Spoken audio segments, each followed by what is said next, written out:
దర్శకుడిగా మీరు అచీవ్ చేసింది ఏంటి? మ్యాడ్ 1కి మ్యాడ్ 2కి వచ్చేసరికల్లా సార్ మ్యాడ్ 1లో కంటే మ్యాడ్ 2లో ఈ విషయాల్లో నేను బెటర్ అయ్యాను అనిపించేది సార్. అది మ్యాడ్ 1కి వచ్చినప్పుడు సార్ అది మొత్తం కొత్త కుర్రాళ్ళు కాలేజ్ సబ్జెక్ట్ సార్.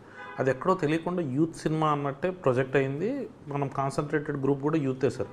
ఈ సినిమాకి వచ్చేసరికి కంప్లీట్ ఫ్యామిలీ ఎంటర్టైనర్ చేయాలి అని చెప్పి ఒక పెళ్లి సీక్వెన్స్ ఎత్తుకోవడం, లడ్డు ఫ్యామిలీ, మేనత్తలు అక్కడ వచ్చే వాళ్ళు అంతా, అంటే ఒక కంప్లీట్ ఫ్యామిలీలో యూత్ అంటే ఒకరో ఇద్దరు ఉంటారు కదా సార్. మామూలుగా పిల్లలు ఇప్పుడు ఇంటర్మీడియట్ నుంచి ఇంజనీరింగ్ చదివే పిల్లలు వాళ్ళ కోసం కాన్సన్ట్రేట్ చేసేవాడిని.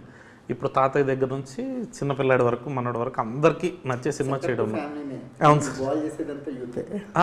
గోల చేసేది యూతే సార్. బట్ కానీ వాళ్ళకంటే ఎక్కువ మన మురళీధర్ గౌడ్ గారు అంటే డాడీ క్యారెక్టర్ ఇచ్చిన ఆయన, సునీల్ గారు, సత్యం రాజేష్ గారు, సో వీళ్ళందరి గోల కూడా ఎక్కువ ఉంటుంది సార్ ఈ సినిమాలో. సో ఎక్కడో తెలియకుండా కంప్లీట్ ఫ్యామిలీ ఎంటర్టైనర్. అంటే నిన్న నైట్ నేను సెకండ్ షో సినిమాకి వెళ్ళాను సార్.